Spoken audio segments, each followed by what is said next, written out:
This is Fit Amputee powered by James Road Fitness, and today on episode 2, I've got on the line Celeste Rains-Turk. She's an online trainer, nutrition, and mindset coach. So I'm going to pass her over to you guys so she can tell you a little bit more about herself. Hi everyone, thank you James for having me on. I'm really excited and happy to be here. It's so cool that we got to connect, and essentially, yeah, I'm exactly that. And my whole message and mission is to help people build more than just a body. So essentially combining the inner work with the physical results. So that's where the mindset comes in, and I really emphasize the importance of self-love, self-confidence, and self-esteem building, as well as, of course, the mindset and behavior change and fitness, nutrition, etc., all coming together. From that, looking more on the mindset element of things, can you tell people a little bit more about that?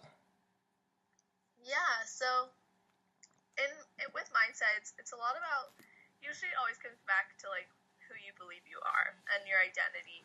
And mindset is important because if we don't have that backing our actual application of things or actual physical efforts, then it's really difficult to really achieve what we want. Because if we don't have this identity of someone who is fit and healthy and confident and enjoys what she does, etc., etc., then it's really difficult to actually achieve that and step into that role and take actions that align with that. Now, the whole mindset thing, it's really about, like, if you look at the fitness industry, for example, like, it's growing rapidly, right? But we have the numbers of obesity, the numbers of mental illness, the numbers of eating disorders, all of that is going up.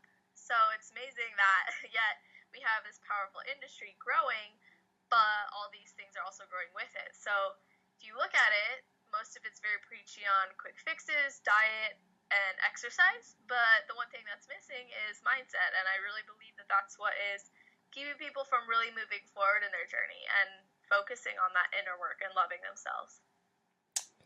And then from that, do you believe that people are lacking in that mindset for changing their perspective on fitness? And do you believe that the industry kind of shies away from that side of it and then more looks at fixing more the aesthetical appearance of people first? Exactly. No, that's exactly what I think.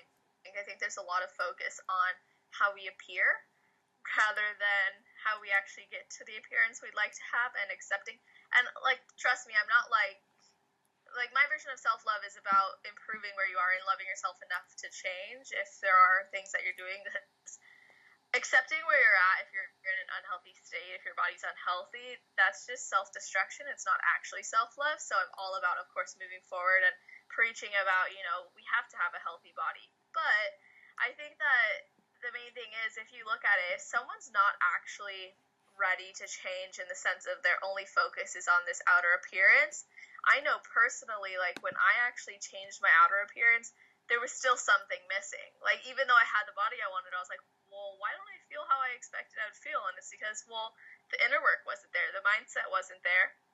So it was really easy for me to feel this way continuously and not feel good enough still and not feel like I hit my goals, and I was very skewed, like my viewpoint of myself was skewed. So when I actually focused on the inner work, that's when things started to change. And I think that the industry likes to preach the aesthetics because it's easy to sell to the way someone looks because that's what we see so much of, right? Yeah, I totally agree with that point. And then you touched upon when you've got yourself into that aesthetic appearance, you didn't have that, you didn't feel that you had that mindset to go with it. Is it something that you've had throughout your life, that kind of feeling? Well, I feel like I've always been very much like a go-getter and motivated and like leadership and everything. Like, that's always been within me. But I think that when I started my actual fitness journey, it came from a place of a lot of, like, I was just treating myself toxic. Like, I had a lot of toxicity coming from myself, and then I was receiving that from other people. And then because of that, it was just this whole thing of, well, I want to change my body. I want to be more athlete. I want to look better. I want to feel better. But I focused on the whole part of looking better more than I did on actually feeling better about myself. And even though I got the result, like I said, it just, the mindset was what was missing. And I would say that I never knew mindset the way that I know it now. Like, before then, I just thought mindset was like, oh, like, be motivated and achieve your goals and, you know, go after it every day. It's, like, so much deeper than that. It's so much more than that. And then going on from that point, you say it's a lot deeper than, say, motivation. Can you explain to other people how far mindset can actually broaden as a perspective? Yeah, so there's like so many ways that it goes deeper, but I'll just touch on a few. So if we look at like a goal, right? If we don't actually see that goal, it's impossible to hit it, right? Because we can't hit a target we can't see. And if we don't know why we want to hit a specific goal, then there's no actual emotion attached. And I know a lot of times it's like, well, my why is I want to look better. Well, now I question like, well, why do you want to look better, right? It goes deeper than that. And then once we get to the core of it, now there's an emotion attached to the actual outcome. So it makes it a lot easier to persist and to continue to strive for that goal because you've attached a specific emotion. You've attached a specific emotion to the outcome of which you're actually looking to achieve rather than just, I want to look better because that's going to fade, right? But then you can look at mindset in the sense of like, we have all these beliefs that we start developing from the moment we're basically able to really process anything. And our subconscious is getting layered with all of these types of beliefs, even if they're not necessarily ours, but it can be affected by our innermost environment, second, third, fourth, fifth. It just can go on and on. We could be walking down the street and hear someone having a conversation about, oh, losing weight is difficult, it's so hard to gain muscle, etc., etc. And we hear these beliefs and we start going like, and our subconscious sometimes can layer that. Now, then those can start running in the to become an actual part of our belief system. So until we change those beliefs and really look, well, when did I start believing that doing this was difficult? When did I start believing that, well, it's my genetics that make me this way? When did I start believing that I couldn't achieve this? Like, and actually getting to the core of that and then choosing to release that by creating new beliefs and deciding, well, and knowing you literally have the power to choose everything in your life. So why aren't you choosing it yet, right? Because if you had, then you'd already have what you wanted. So we have to release whatever's holding you back. And to move on from that point a little bit, do you believe it's a mindset of how we are wired or something that's affected us in life that kind of puts us in that sort of mindset that we can't achieve? Is that something you'd agree with? Yeah, and in a lot of cases, what happens is, let's say something, goes wrong or something happens in our life, something happens to us or something happens that we witness and we create this belief around it and maybe it causes us to feel emotional. Maybe it's like pain, hurt, fear, anxiety, sadness. We start attaching negative emotions, not positive ones, so negative emotions to these situations or these things that happen. And until we actually choose to learn something from said situation, then we can't move on from it the way that we should. We can't release that negative emotion. So, yeah, the things that happen to us, I mean, I believe everything happens through us, but the things that happen to us and around us and situations in our life, if we don't choose to learn from them, we're always going to be stuck with that negative emotion. And to touch upon that point and kind of going back on ourselves, do you feel that you have had kind of negative what's the word I'm trying to think of things in your life that affected you that have kind of had a dampener on your mindset and kind of brought doubt into yourselves? Yeah, so I realized in the past couple months when I got into it there was a lot of things in my subconscious that I believed in just because of different circumstances or things that I heard growing up, etc., that have actually hindered my success and my progress as a person. Now, like, I'll give two examples. So one would be that I've always heard, or you always hear, like, success takes time, success is hard, There's no such thing. Like, it takes a lifetime, you know? Like, it's hard work.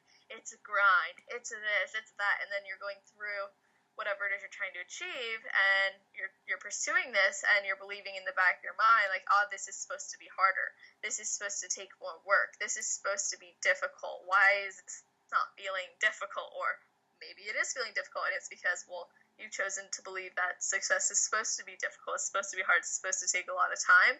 And then you're putting yourself in this position where you're limiting yourself and your beliefs around what you can actually achieve in a certain amount of time. And then another thing was just, I realized something that I learned from situation was, like, had some pretty bad relationships where I just got treated really poorly, and I realized, like, until I decided to actually learn from them, like, go, okay, well, like, let's take a step outside myself and think about, well, where is this all coming from? I realized, like, the only reason is because, you know, our outer world really does reflect our inner world. So it was like, well, what was I doing? And it was like, oh, I was talking to myself negatively. I was talking to myself poorly. I created a toxic environment within myself that then led to this toxic outer environment, these toxic people coming into my life and this horrible treatment. And I knew I deserved better, but I was like, damn, I'm not even giving it to myself. So until I learned that, I couldn't move on from that, right? Mm-hmm. I'd agree with that totally. And then, So, obviously, well, given your age, do you feel that obviously school is going to play a major part in lots of people's lives growing up? Do you feel that it had a greater impact on yourself being a girl? mm, do you mean, like, growing up in school, like Oh, how we're treated? Like, more like peer pressure. Is it greater on a girl than say a guy, for example? huh. I honestly think it depends on the person. I think it depends on the people that you surround yourself with too. I think, like, sometimes we see, like, with the different energies of which we carry, just like at our core, they can get layered again. Where like a man naturally has masculine energy, and it can start being layered with feminine energy to protect himself from other things that have happened. And so I think those type of people are usually more susceptible to it. However, I honestly don't know if it could be defined either way. I think women are naturally more emotional, so I think, you know, we're out to nurture, we're out to please people, we're out to help people, naturally, and men are more out to, like, solve problems, you know, build things, fix things, repair things, and not in, like, a sexist stance, but just in, like, our wiring. But I wouldn't say that one is more susceptible than the other. Yeah, I couldn't really speak to that. Okay, that's a valid point, and it's like you say, it's each to individual. And then something we've not touched upon is possibly your sporting background. So if you could tell the guys a little bit more about that. Yeah, for sure. So, I've always been into sports since I was really young. So I got into, like all little kids. It seems like you try everything, pretty much. But then I really got into soccer. I loved soccer so much. I was like, oh my god, I'm gonna be the next Mia Hamm, etc. Like all these, like, of course you believe that as a kid. So I was like, oh, I'm so excited. Like, I love soccer so much. And then, my sister got into volleyball, and I was like, I'm gonna try that. And then I, like, quit soccer because I had to make a choice to do, like, club volleyball or club soccer, and I was like, I want to do volleyball. So I played volleyball for 8 years, club, so travel competitively, and then, I got into fitness in, like, 2012, like the summer of, I believe, and then I ended up getting into, I competed in a bodybuilding competition, not bodybuilding, but bikini division of bodybuilding, and that was in November. But I think, like, my whole life has always been surrounded around athletics, surrounded by sports. So I, like,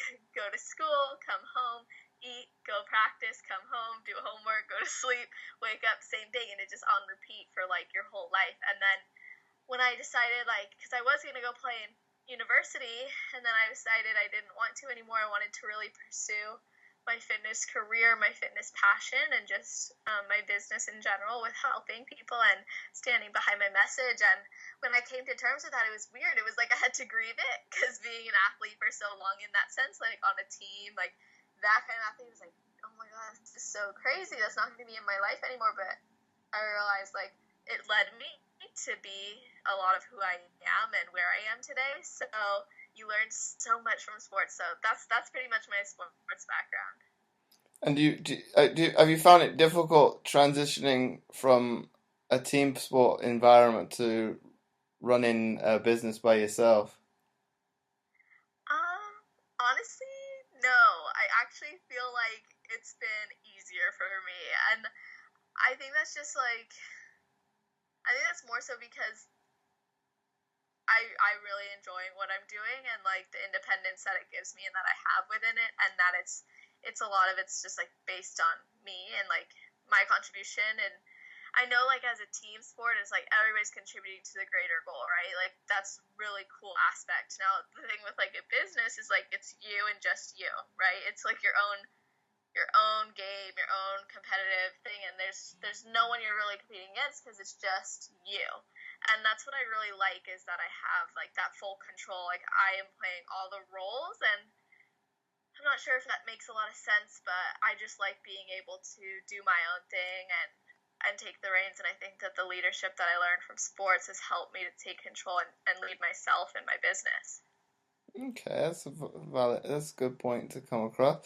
Um, Another one we probably not touched upon. Obviously, the sports has probably helped mold you into probably a successful business person because they're quite one of the same in the sense of they're both competitive environments. Is that something you'd agree with? Yeah, definitely would agree with it. And like I think also with sports, like part of like with what I got into fitness was also like jujitsu and martial arts, but mostly jujitsu form. And similar thing, it's not team, but you're rolling with other people, and it is still competitive, but it's like that competitive that comes from within. You know, like it's all on you. So I think that it has like a huge role in that. Okay. Uh, I think I've got no more questions for you. So thanks for your time on this call. Absolutely. Thanks for having me. That was really cool.